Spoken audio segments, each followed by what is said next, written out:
Once there was a switchman who used to operate the control of a bridge for ships and trains to pass by sitting in a small booth on one side of river.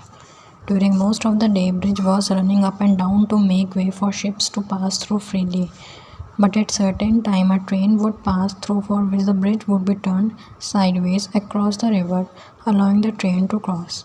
One evening when switchman was waiting for last train to come, he stepped onto the controls to lock the bridge sideways for train, but he found that locks control were not working. He knew if bridge was not locked properly, then it would wobble, causing train to jump the tracks and go crashing into the river. Switchman left his booth and hurried to other side of bridge so that he can manually lock the bridge in place. To manually lock bridge, he would have to hold the lever tightly as the train crossed. As switchman heard the sound of train coming, he held the lever tightly to keep bridge locked, as he knew many lives depend on his strength.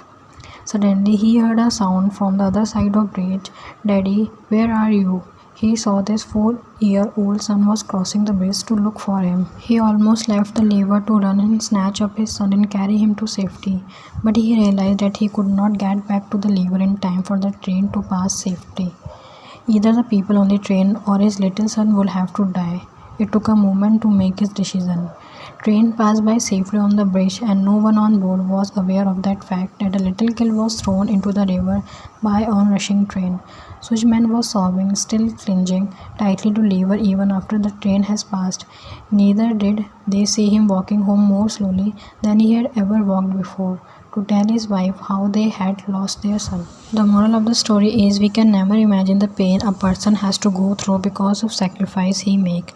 We must appreciate and be thankful to those who silently sacrifice and endure pain for sake of others.